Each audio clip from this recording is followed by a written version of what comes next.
Boa noite a todos. Pela graça divina, estamos aqui reunidos para mais uma noite de aprendizado.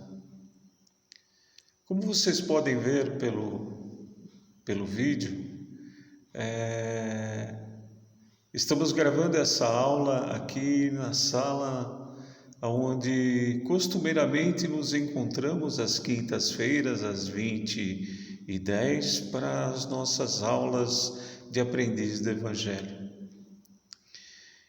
E estou aqui hoje porque vim fazer um teste para ver se conseguia uma melhor qualidade na apresentação dos slides e da aula gravada com a aparição também do expositor.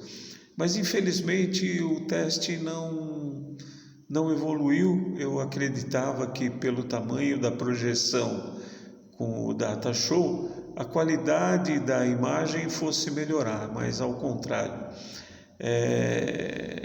não deu certo. Então, para não perder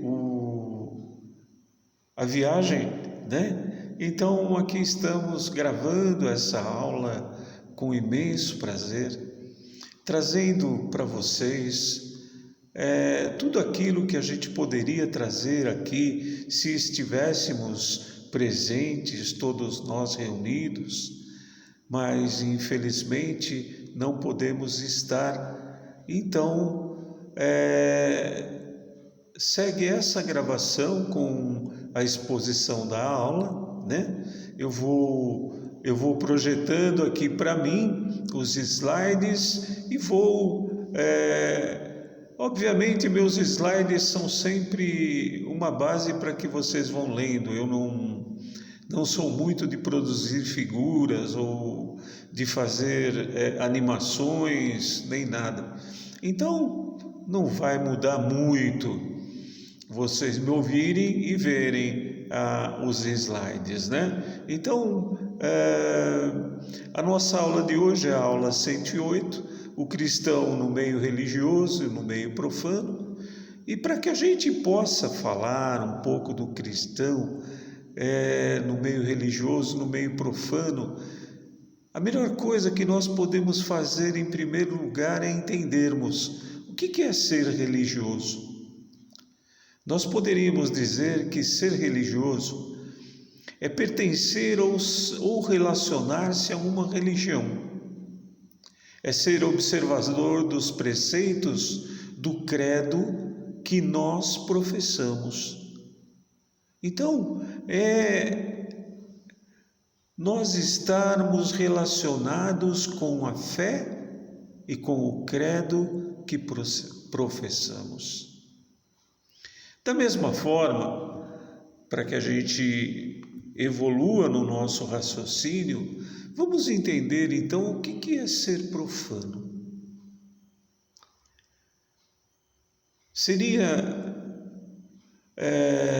É ser alheio à religião, com certeza, e por isto opor-se a respeitar o que é sagrado.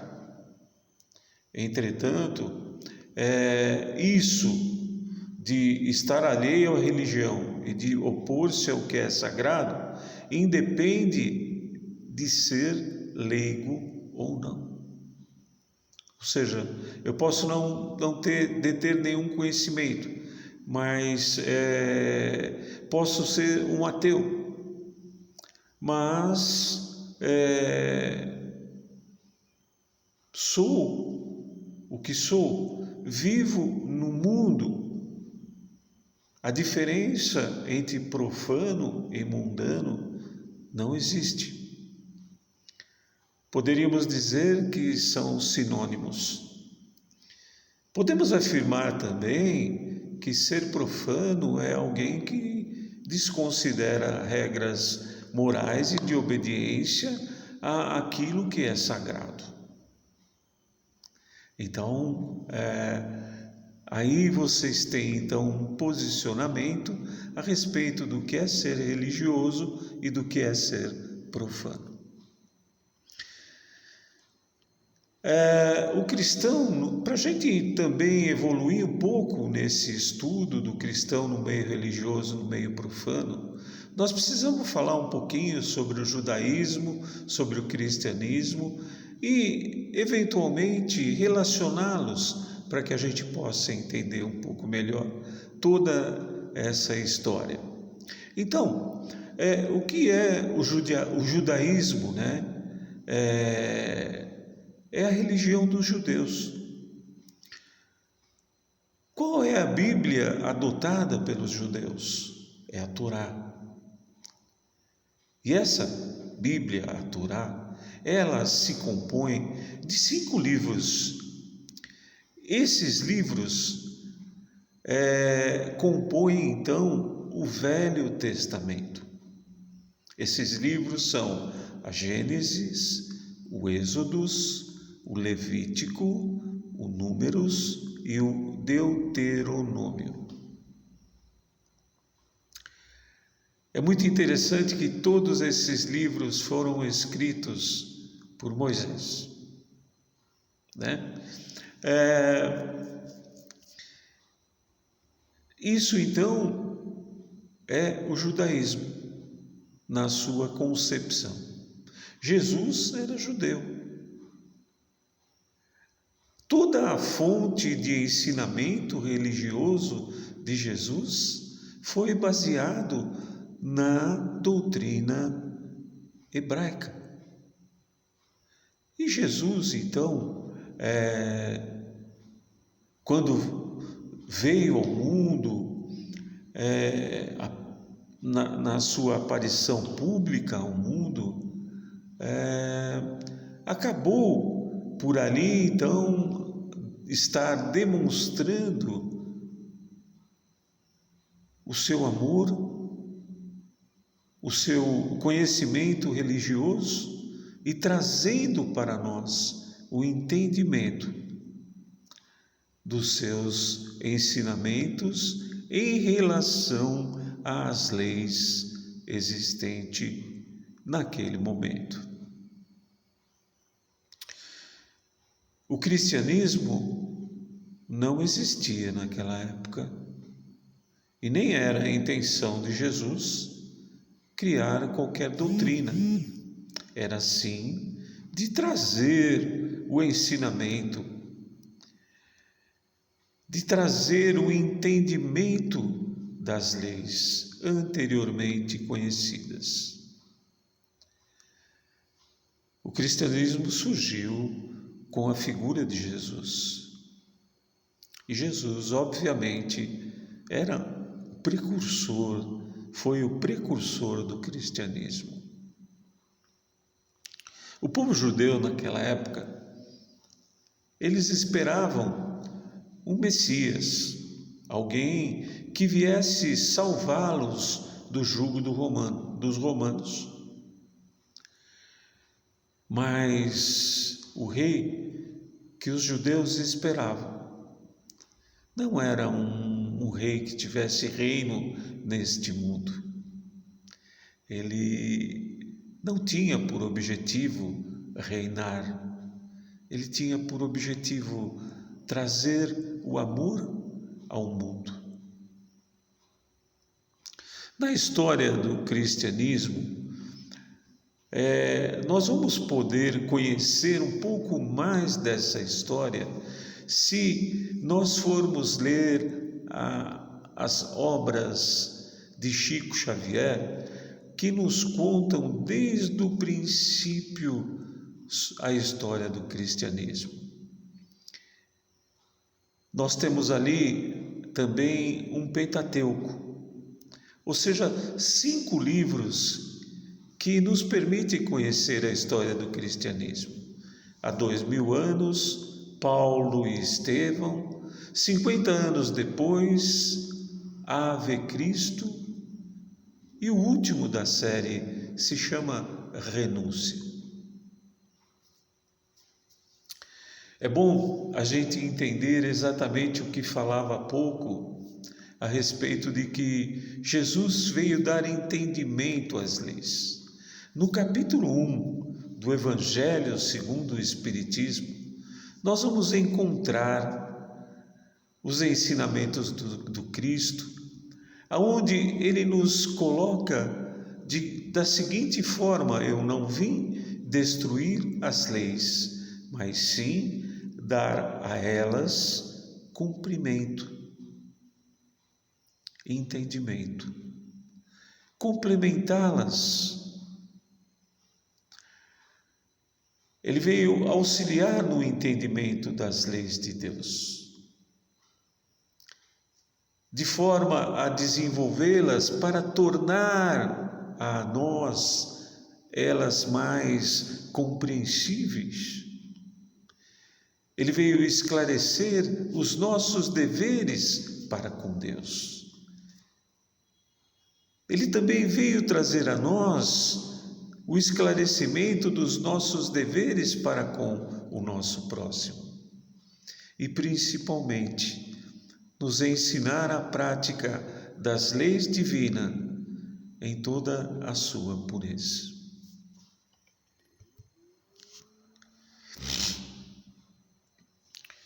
Vamos falar um pouco agora sobre as organizações religiosas. Na verdade, Jesus deixou um ensinamento para nós que diz que onde houver 2 ou mais reunidos em meu nome, estarei no meio deles.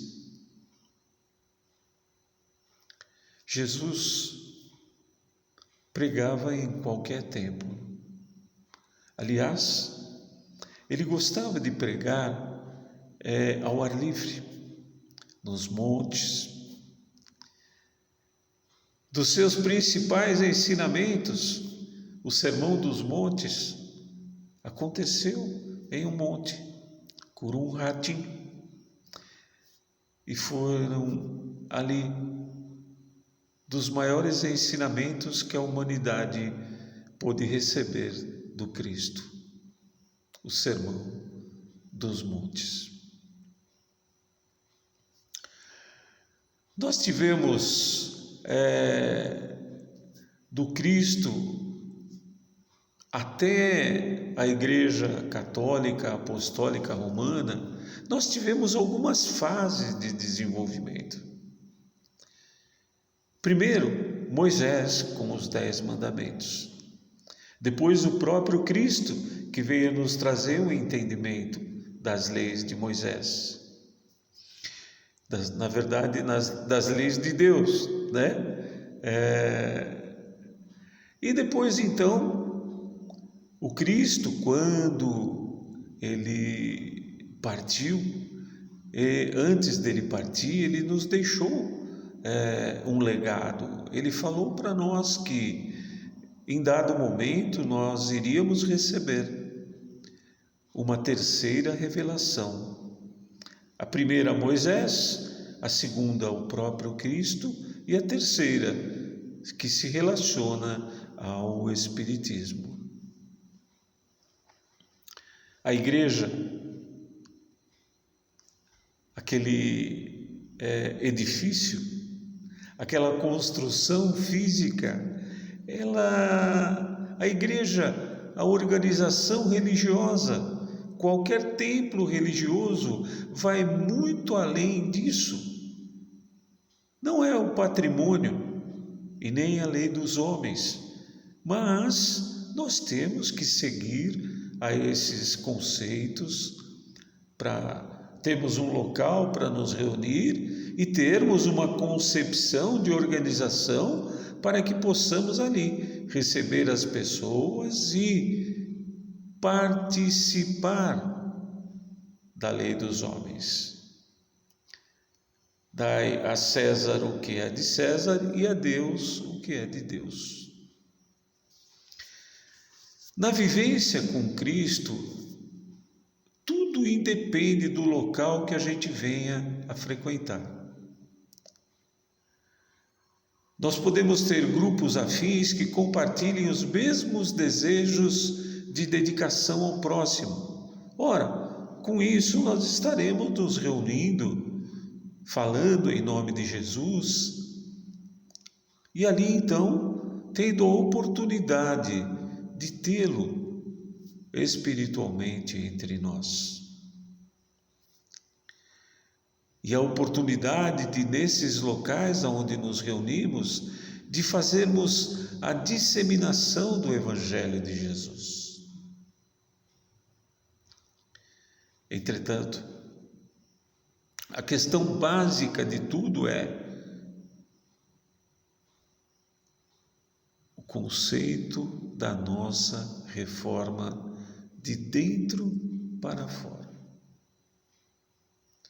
De encontrarmos em nós as necessidades que tenhamos de nos renovar, de encontrarmos os nossos defeitos, os nossos vícios, as nossas qualidades. Transformar defeitos e vícios também em qualidades e melhorar aquelas qualidades que nós já as temos. Essa é a nossa reforma moral. E dentro do centro espírita? Bom,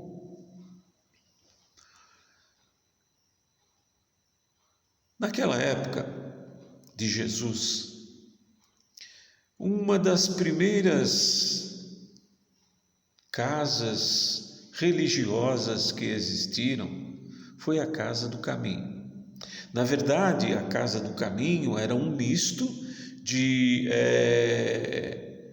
hospital, de albergue, de bom prato, vamos dizer assim, e de templo religioso. Na Casa do Caminho se acolhiam todos aqueles que eram necessitados, independente de credo, independente de qualquer coisa. Foi o primeiro exemplo de centro espírita. O comportamento do espírita dentro da casa espírita se nós formos até o capítulo 17 do Evangelho segundo o Espiritismo, no item 4, nós vamos encontrar lá algo que nos fala sobre os bons espíritas. E nós podemos assim relatar um pouquinho a respeito disso. O bom espírita demonstra respeito, carinho e amparo, tanto no trato aos companheiros voluntários da casa espírita e como também a todos os assistidos.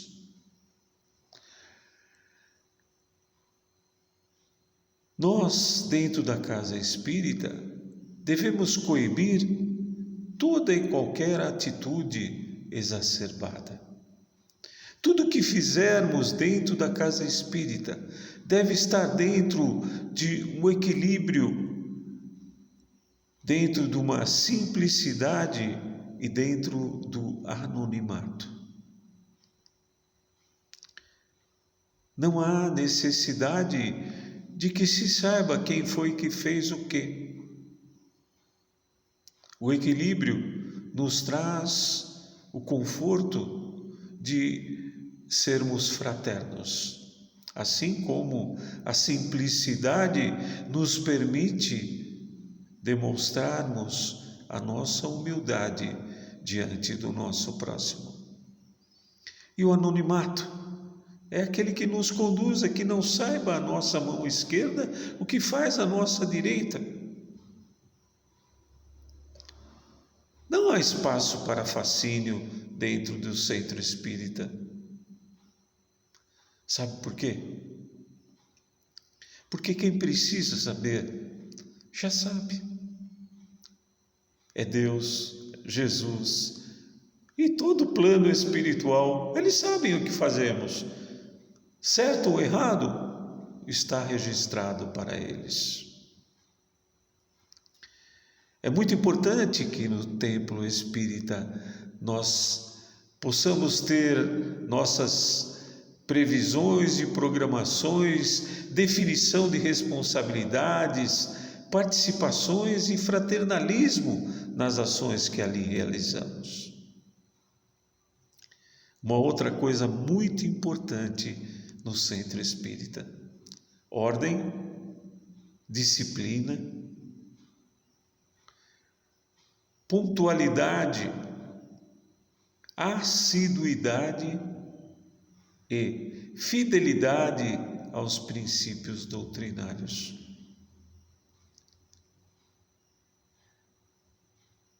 É muito importante. Tudo isso a gente poderia traduzir talvez numa única palavra: comprometimento.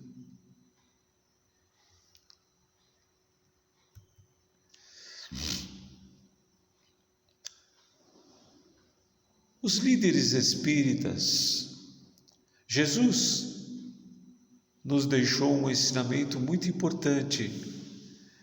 Ele nos diz que quem quiser ser o maior dentre vós, seja o servo de todos. Isso evidencia, gente, a simplicidade e a humildade no comando. É muito importante que a gente tenha falas simples, comportamentos simples e humildade no trato com as pessoas. Sempre que houver necessidade de uma certa austeridade, que ela seja para educar e orientar, ao invés de humilhar. Respeito é algo que nós conquistamos. E a conquista do respeito a gente só consegue com um trabalho árduo de dedicação, de humildade, de fraternalismo, de carinho e de amor ao nosso próximo. O fanatismo religioso é algo que nós devemos estar sempre atentos. Toda vez que nós exageramos na adoção cega de princípio, a nossa razão se entorpece. E além de nossa razão se entorpecer, é como se nós ficássemos cegos para o bom senso. E aí corremos o risco de nos tornarmos insensatos. Então, as coisas têm que ser feitas dentro de uma medida adequada. Não é com exageros que nós conseguimos convencer as pessoas. E nosso objetivo não é convencer ninguém, mas sim nós podermos amparar a todos e levar a eles o ensinamento adequado. A intolerância religiosa. A intolerância religiosa nasce por desavença de princípios. E o que é a intolerância religiosa? É não aceitar as outras religiões. E isso nos desune.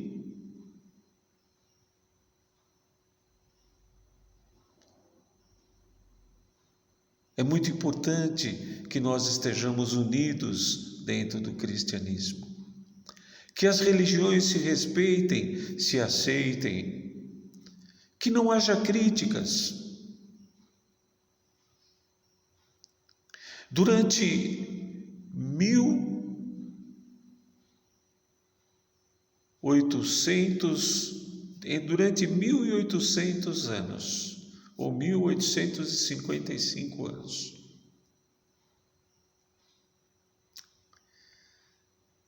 a Igreja Católica criou o cristianismo e o trouxe até então. Em 1856 tivemos a oportunidade de ver, através de Allan Kardec, a codificação do Espiritismo. Ora, que bom! Nos trouxe uma nova visão, e era aquilo que Jesus prometeu para nós, a nossa terceira revelação. E o cristão no meio profano? Bom, no Livro dos Espíritos, na parte 2, no capítulo 7, os Espíritos nos dizem que é a vida em sociedade que permite a evolução. Não há autossuficiência capaz de deter todo o conhecimento necessário. Ora, se viver em sociedade é que nos permite evoluir, por quê? Porque trocamos informações. Por isso que a grande maioria das vezes, a gente insiste com o pessoal para que venham para a aula presencial ao invés de fazerem a opção pela Escola de Aprendizes do Evangelho à distância. Por quê? Porque na aula presencial o envolvimento é maior, vive-se em sociedade mais presentemente, troca-se informações, estamos dentro de um templo espírita. Quando estamos no mundo, vocês vão se lembrar, queridos companheiros, daquela história da bolha. Nós podemos entrar dentro de uma bolha e vivermos protegidos por ela. Ou podemos fazer a opção de vivermos para o mundo e obtermos ali no mundo a oportunidade do nosso crescimento. Viver em exílio, a sociedade, é algo egoísta. É nós nos isolarmos, silenciarmos, não dividirmos aquilo que aprendemos e nem darmos ao nosso semelhante a oportunidade de que ele possa se confrontar conosco e, portanto, aprender ou ter fonte de aprendizado através das trocas que nós possamos fazer. Aquilo que não pertence ao religioso é profano, ele é não sagrado, ele é leigo, ele é de maus costumes. Está no mundo, o mundo em que vivemos. Quando saímos para trabalhar, estamos entrando no mundo profano. A nossa vida em sociedade, nas festas, no nosso lar, tudo é profano. É a vida no mundo, é onde nós encontramos a oportunidade do crescimento. Seria um ateu alguém profano? Ao pé da letra, nós poderíamos dizer que sim, porque ele não acredita em Deus, não é verdade? Mas um ateu poderia ser bondoso, caridoso, amar ao seu próximo? É claro que sim. Isso é possível a qualquer um de nós. Esse direito, o fato de ele não acreditar em Deus, o torna profano. Mas não o torna mal ou bom. Isso depende dele. E tem muito ateu bom, altruísta, construtores de amor ao próximo. Quando a gente fala da vida no mundo, a gente tem que lembrar daquele ensino do Paulo de Tarso. Tudo me é lícito, mas nem tudo me convém.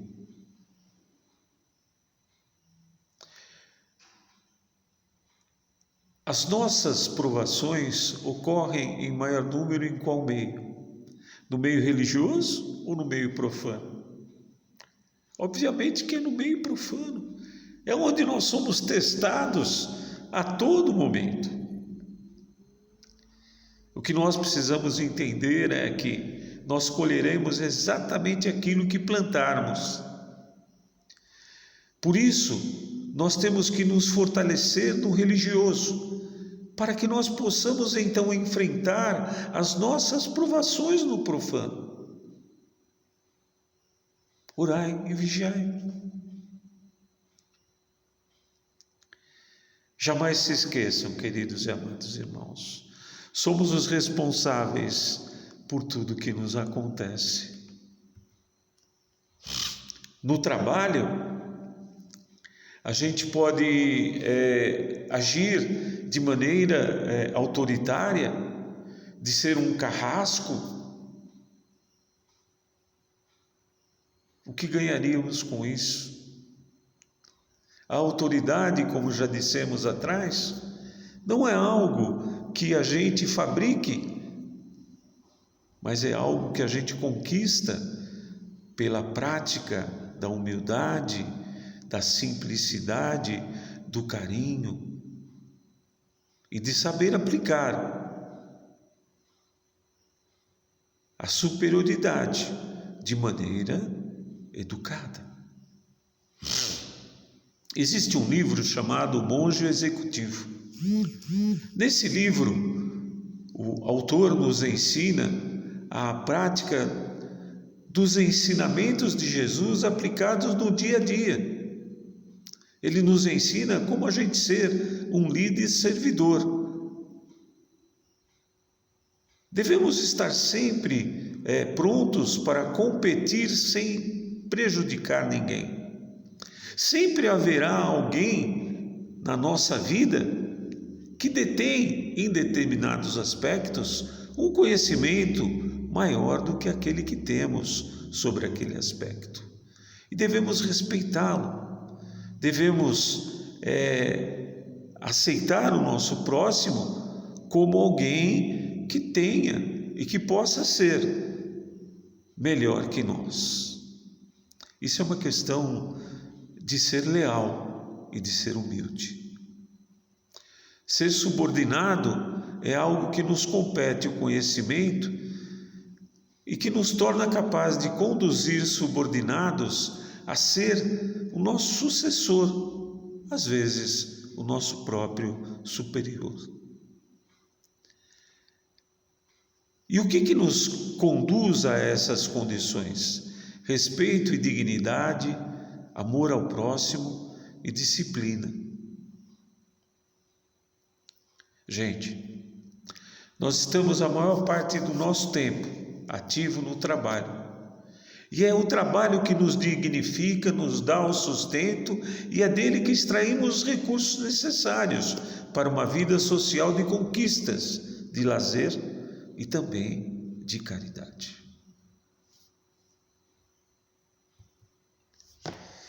No trânsito, uma lição muito importante. Não é o volume de carro que nos atrapalha, nem os faróis, nem os demais motoristas, mas sim sairmos para nossos compromissos no menor tempo possível e ainda por cima acharmos que todos nos atrapalham. Então, saia de casa com antecedência que permita lhe acatar o imprevisto. E nós, espíritas, em nossos compromissos diários, devemos entender que antecedência é disciplina. Oremos e vigiemos para não permitir que a irritação ou o mau humor nos ataquem diante daquelas coisas tão profanas que acontecem no trânsito, uma vez que o trânsito é um local profano.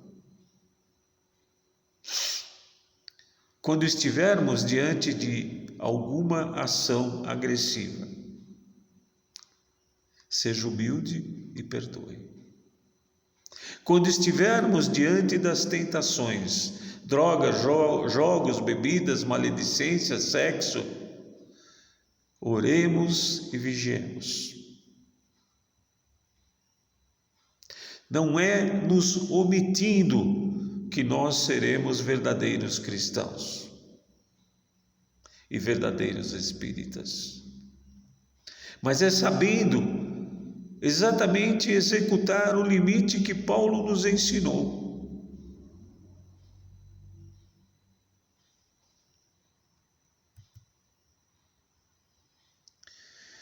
Diante de contendas,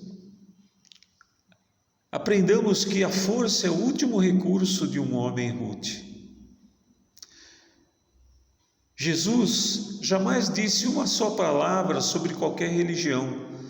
Todas as suas contendas com os judeus do Sinédrio eram com o intuito de esclarecer a lei ou dar a ela o entendimento necessário, ajustando-a e eliminando atos desnecessários, tais como os sacrifícios de animais.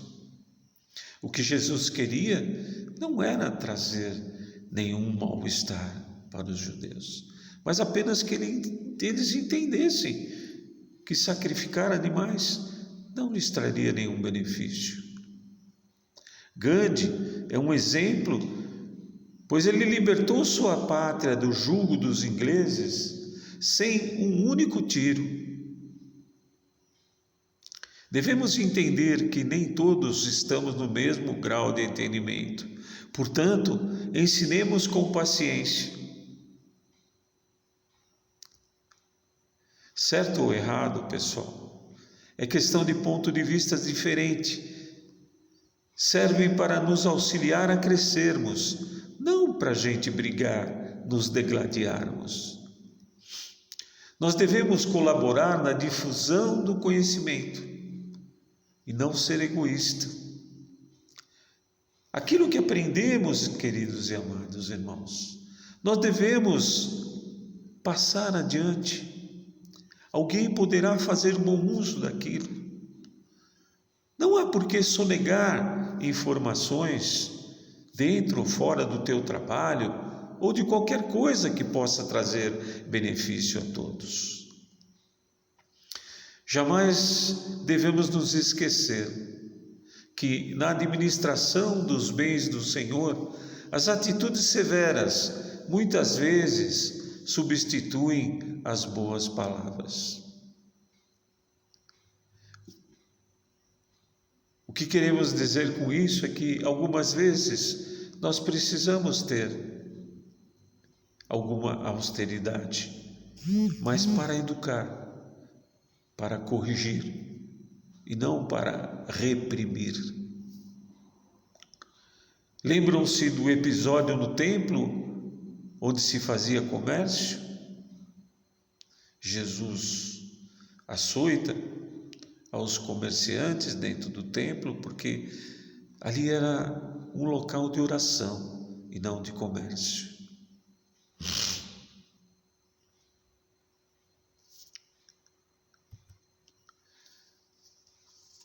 Na oportunidade de servir,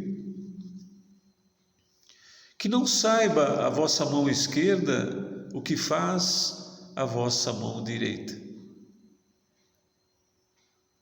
Sirva sem distinção de credo, raça e condição social. Não espere grandes oportunidades para servir. Não há medidas para a prática da caridade. O servidor, ele jamais espera qualquer reconhecimento e ele não escolhe tarefa, mas ele pode ter as suas preferências, mas estará sempre disposto a realizar tudo aquilo que lhe for solicitado. Servir é algo lindo e maravilhoso. Servir é algo que nos conduz no caminho do amor, e da paz. Servir é a maior caridade que nós podemos fazer para nós mesmos.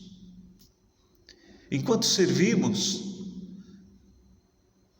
não nos ocupamos de outra coisa a não ser de fazer o bem. Portanto, seja no seu lar, no seu trabalho,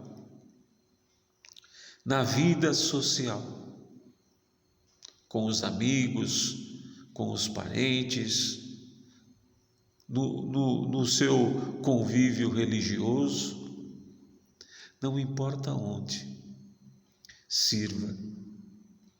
E sirva sempre.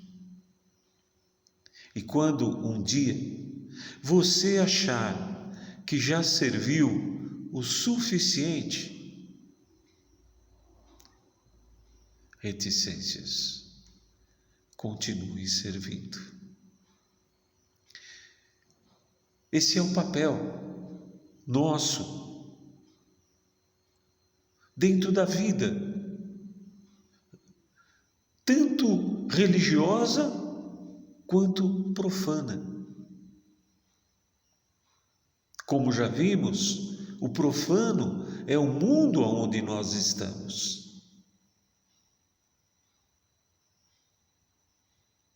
E a religião, ela nos prepara para que a vida nesse mundo possa ser aquela de moral a mais ilibada, de formas com que nós possamos